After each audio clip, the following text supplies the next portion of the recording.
News Update Piala Dunia Qatar 2022. Timnas Prancis akan segera melakoni laga matchday ketiga grup D Piala Dunia 2022 dengan melawan Tunisia. Laga itu akan digelar di Education City Stadium, Al Rayyan, Qatar pada Rabu 30 November 2022 pada pukul 22 waktu Indonesia Barat. Laga tersebut akan menjadi penentu nasib bagi kedua tim. Le Bleu, julukan timnas Prancis, berpeluang melakukan rotasi usai berhasil mengamankan tiket ke 16 besar Piala Dunia 2022. Kendati tiket ke babak 16 besar sudah di tangan, timnas Prancis tampaknya akan tetap menurunkan lini serang terbaik. Untuk membahasnya, saya sudah terhubung dengan pengamat sepak bola Wesley Hutagalung. Selamat pagi, Bung Wes. Pagi, Jason.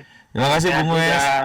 Ya, terima kasih sudah bergabung bersama kami di Morning Traffic. Bung Wes, kita tahu pertandingan nanti malam pukul 22 ini anak asuh di Deschamps menjadi tim yang pertama lolos sebelum pertandingan nanti malam. Menghadapi Tunisia, benarkah pelatih nanti akan merotasi sejumlah pemain untuk menjaga kebugaran di pertandingan malam nanti? Iya, ada pilihan seperti itu dan bukan hal yang aneh. Hanya memang kalau kita bicara turnamen, untuk menurunkan tensi dalam sebuah turnamen yang pendek dan waktu yang singkat gini tidak gampang untuk mengembalikan. Makanya ada ungkapan don't change the winning team. Karena begitu nanti diubah, mengembalikannya tidak semudah perkiraan. Apalagi kalau nanti misalkan situasinya berbeda ya. Mereka dari grup D harus menghadapi siapa gitu kan, itu hitung-hitungannya lain lagi nanti. Nah di 16 besar anggaplah mereka juara grup D, ketemunya runner up grup C, ya kan. Nah, kan ada hitung-hitungan juga, siapakah sih runner up grup C, jangan sampai Argentina, jangan sampai Polandia. Bisa jadi Polandia yang di atas gitu kan, karena mereka ketemu nanti tandanya bermain seri. Nah, ketemu Argentina, siapa yang mau ketemu Argentina dalam kondisi fase knockout? Sekali gagal sudah selesai. Nah, tapi kalau tidak dicadangkan, ya ada beberapa pemain yang mungkin harus diberi istirahat karena kayak Varane. Varane kan kondisinya juga nggak terlalu fit ya di belakang. Nah, yang jadi persoalan sebenarnya adalah ada pemain yang lagi berambisi luar biasa, mau muncul, mau bersinar di Piala Dunia, namanya Kylian Mbappe. Nah, Mbappe sudah mencetak 50 gol di tahun 2022 ini bersama klub, bersama timnas Prancis, dan tahun 2021 dia mencetak 51 gol total untuk klub dan timnas. Nah, dia nih mau habis-habisan nih, mau bersinar karena sinar Messi udah redup di Piala Dunia. Sinar Ronaldo juga redup di Piala Dunia ini. Ini momentum buat Mbappe untuk menunjukkan bahwa dia adalah orang the next bintang sepak bola itu. Ketika Neymar juga cedera, ya orang akan lihat Mbappe sebenarnya. Nah, ego Mbappe ini apakah akan diakomodir oleh Didier Deschamps sebagai pelatih timnas, ya, mengacu ke pernyataan Jason awal tadi, akankah full tim? Nah, gitu.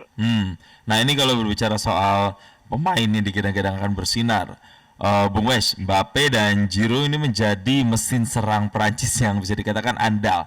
Tapi bisa nggak pertahanan Tunisia ini menghadang laju mereka berdua kira-kira? Ya, dengan melihat permainan Tunisia, garis pertahanan mereka itu sangat dalam, nggak gampang juga sebenarnya membobol gawang Tunisia yang baru kebobolan sekali kan, main Denmark mereka 0-0 terus kalah lawan Australia. Sebenarnya garis pertahanan mereka itu terlalu dalam, makanya mereka tuh sulit mencetak gol karena mereka bermain terlalu di area permainan sendiri. Bahkan sejarah mereka di Piala Dunia juga gitu, baru 2 kali menang lah sepanjang mereka main di Piala Dunia, 17 pertandingan. Jadi kalau bisa dibandingkan, sebenarnya Prancis diberi kesempatan untuk all out nih, habis-habisan nih, kayak Giroud. Dia harus membuktikan bahwa tanpa Benzema saya bisa loh di posisi nomor 9. Griezmann juga dicap sudah habis di klub kan. Nah, dia membuktikan momentum ini. Ousmane Dembele juga harusnya ini momentum mereka bersinar menghadapi Tunisia. Kalau misalkan Mbappe diistirahatkan, ini momentumnya buat 3 orang itu, Giroud, Griezmann, dan Dembele. Baik, Bung Wes, sepertinya kalau tahun ini kita lihat kutukan juara tahun sebelumnya yang nggak lolos ke fase grup, nampaknya nggak berlaku di tahun ini. Apakah ke depan langkah Prancis ini bisa dikatakan tetap mulus? Ya, itu sudah terputuskan ya ketika Brazil sebagai juara pertama bertahan bisa menang, Prancis ikut, yang lolos ikut juga ya sejak 2026. Tapi 2006. Tapi kalau melihat undian nanti karena mereka berhadapan dengan Polandia atau Argentina di 16 besar, kembali memperhitungkan kekuatan pemain yang fokus ke dalam pertandingan. Saya suka Prancis termasuk tim yang fokus ke lapangan pertandingan dibandingkan Jerman, Inggris atau lainnya dengan dengan non teknis yang mereka bawa ke lapangan di Piala Dunia ini. Kalau Prancis kan mereka fokus ya, mereka nggak mau mengikuti kemauan Menteri Olahraga, mereka nggak mau. Mereka hanya mau fokus ke pertandingan. Di luar itu mereka nggak ikut-ikutan. Nah, itu salah satu nilai plus. Good point-nya ya. Iya, good point dari salah satu sedikit dari tim Eropa yang fokus ke pertandingan. Karena kita tahu ya, banyak negara Eropa itu kurang menyambut Piala Dunia di Qatar. Penolakannya banyak sekali, aspek politisnya banyak sekali bermain di sini. Nah, khusus tim Latin, saya melihat mereka fokus sekali di Piala Dunia ini. Meskipun Argentina bermain tidak sebagus yang kita harapkan, tapi kalau nanti Prancis ketemu Argentina, nah pertanyaannya kembali ke Jason, bisa nggak lolos ya? Kalau saya sih bisa ya. Sepertinya begitu ya. Nah, tapi begini, Bung Wes, kalau kita lihat head to head kedua kesebelasan sudah bertemu ini kan sebanyak 4 kali. Prancis menang 2 kali, serinya 2 kali. Tapi untuk ajang resmi kedua kesebelasan baru bertemu pertama kali nanti malam. Tanggapannya Bung Wes, akan seperti apa nih jalannya dinamika pertandingan?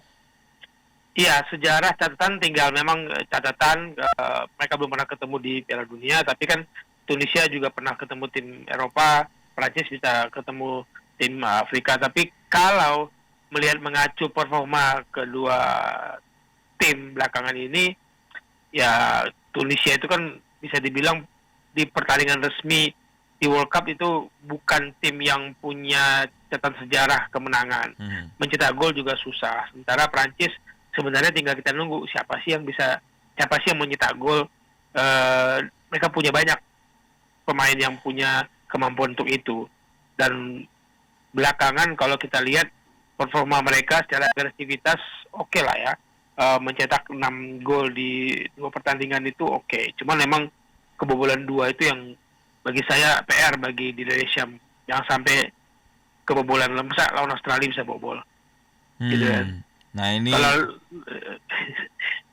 ya silakan. Ya, Bung Wes, tapi yang kalau kita berbicara ini walaupun menjalankan misi mustahil di pertandingan malam nanti, tapi ada pemain menonjol saat Tunisia dikalahkan Australia, yaitu Youssef Sakni dengan 6 percobaan tembakan dan 2 tepat sasaran. Apakah pelatih Deschamps ini akan memberikan perhatian lebih pada pemain yang satu ini? Iya, ini sebenarnya lebih di gelandang serang ya. Dia punya kaki kiri sangat baik sebagai pemain attacking midfielder, bisa bermain di sayap juga.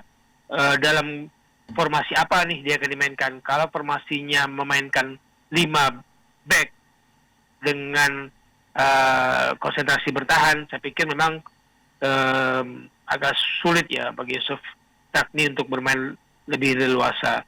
Tapi saat ini kan Tunisia juga punya peluang. Mereka berharap bisa mengalahkan Prancis dengan berharap juga di pertandingan lain tidak bisa kalau seri aja kan masih punya peluang sebenarnya. Tunisia bermain dapat 4 poin. Nah, tinggal hitung-hitungan produktivitas gol. Cuman memang melihat performa mereka di 2 pertandingan melawan Denmark, melawan Australia, saya ragu sih ya untuk Tunisia bisa bermain bagus dan bermain agresif, termasuk Sakni bisa bermain mendekati gawang Dolores. Saya sulit. Seperti kalau mereka main terbuka karena mereka butuh kemenangan, ya ini peluang bagi Rabiot dan kawan-kawan dari lini tengah Prancis untuk membordir, memanjakan Giroud, Griezmann, Dembele atau Mbappe sebagai pemain yang akan mengobok-obok pertahanan Tunisia. Baik. Ini berbicara soal Australia, Bung Wes. Di saat bersamaan Australia akan berhadapan dengan Denmark. Denmark kan sepertinya kalau kita lihat ada penurunan performa pasca Piala Eropa 2020. Australia di pertandingan pertama dibantai Prancis 4-1, tapi menghadapi Tunisia menang tipis 1-0. Apakah pertandingan terakhir kedua tim nanti akan menampilkan pertandingan terbuka ini, Bung Wes? Saya masih melihat Denmark lebih berpeluang menghadapi Australia. Meskipun Australia punya kemenangan atas Tunisia, Denmark bermain 0-0 lawan Tunisia. Tapi secara stabilitas permainan dari laga pertama ke laga kedua, meskipun Denmark kalah dari Prancis, tapi permainan mereka nggak terlalu mengecewakan, Jason. Jadi saya melihat peak-nya itu ada di Denmark, grafis permainan mereka. Nah, kalau dihitung-hitung siapa yang lebih berpeluang, pasti ada peluang di Australia karena mereka punya poin 3. Tapi kalau untuk kemenangan saya masih melihat Denmark di situ. Baik, Bung Wes, bagaimana peluang tim di grup D? Siapa yang kira-kira akan lolos menemani Prancis dan peluang bertemu? Siapa di babak 16 besar? Ya, ini semua orang kayaknya salah perhitungan ya. Harusnya Argentina di atas sama bukan Polandia dari grup C. Karena kejutan-kejutan ini membuat Piala Dunia semakin menarik, full of surprises itu terjadi. Tapi kalau melihat bagaimana Polandia bermain, mungkin mereka akan sangat menyulitkan Argentina karena defensif permainan mereka belum kebobolan loh biasa. 2 pertandingan lawan Meksiko, lawan apalagi Arab Saudi, mereka nggak kebobolan meskipun menangnya cuma lawan Arab Saudi. Dan kalau kita lihat ketergantungan terhadap Lewandowski itu masih nggak bisa dibohongin. Mereka masih menganggap Lewandowski sebagai target serangan, meskipun kalau kita lihat Lewandowski itu muter-muter aja itu mainnya di dekat kotak penalti lawan. Emang capek juga sih ngejar pemain ini, muter-muter aja di situ.